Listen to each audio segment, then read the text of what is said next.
యోగాతో బరువు తగ్గటం సులభం కేవలం 21 రోజుల్లో.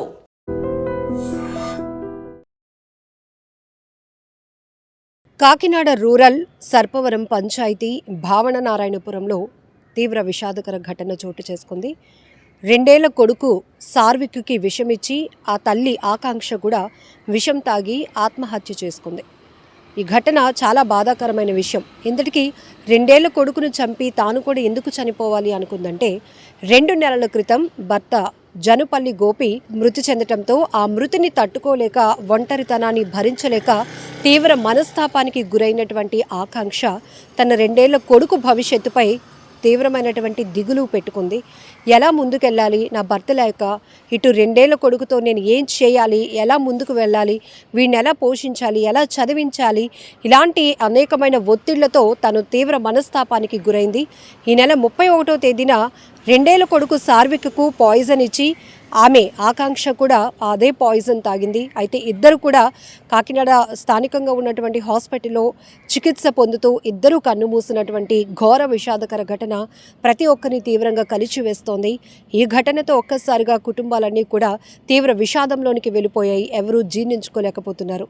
అసలే ఒక వ్యక్తిని పోగొట్టుకున్నటువంటి ఆ కుటుంబాలు ఆ తర్వాత 2 ఏళ్ల బాబుని ఈమెను కూడా పోగొట్టుకోవడంతో వాళ్ళ బాధకి అసలు ఏ మాటల్లో కూడా చెప్పలేనటువంటి పరిస్థితి.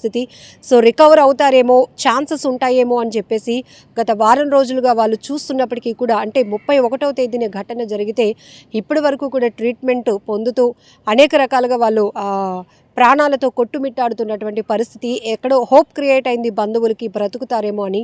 బట్ బాబుతో పాటు ఆకాంక్ష కూడా కన్నుమూయటంతో ఆ కుటుంబాలు తీవ్రంగా రోధిస్తున్నటువంటి పరిస్థితి. ఇక్కడ ఏమనాలో కూడా అర్థం కావటం లేదు. ఎందుకంటే ఒక మనిషి లేకపోతే మరొక మనిషి మనుగడ ఉంటుందా ఉండదా అంటే అదొక పెద్ద ప్రశ్నార్థకమే.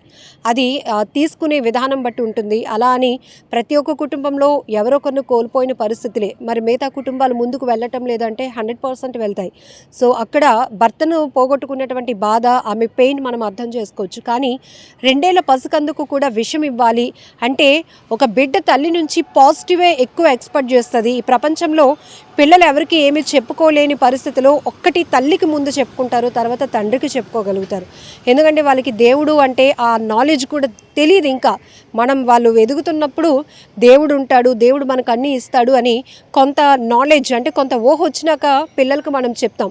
సో ప్రస్తుతానికి మాత్రం పిల్లలకి తల్లి తండ్రి దైవంగా ఉంటుంది.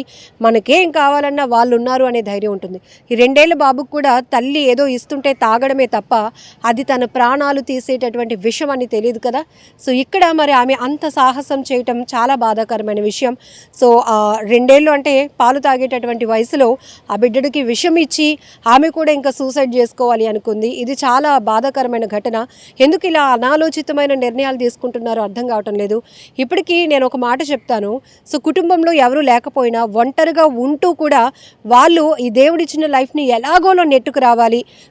పోయేటప్పుడు ఆ ప్రాణం అదే పోతుంది. కానీ ఉన్నంతలో, ప్రాణం ఉన్నంతలో, ఊపిరి ఉన్నంత వరకు కూడా మనం ఎలాగోలాగా బ్రతుకుబండి ముందుకు నడిపించాలి, ఏదో బాధలు పడాలి, ఏదో ఒకటి చేసుకోవాలి అనే ఆలోచనతోనే చాలామంది ముందుకు వెళ్తున్నటువంటి పరిస్థితులు మనకి రెగ్యులర్గా కనపడుతూ ఉంటాయి. సో మరి ఆ ఆలోచన ఎందుకు చేయలేకపోతున్నారు?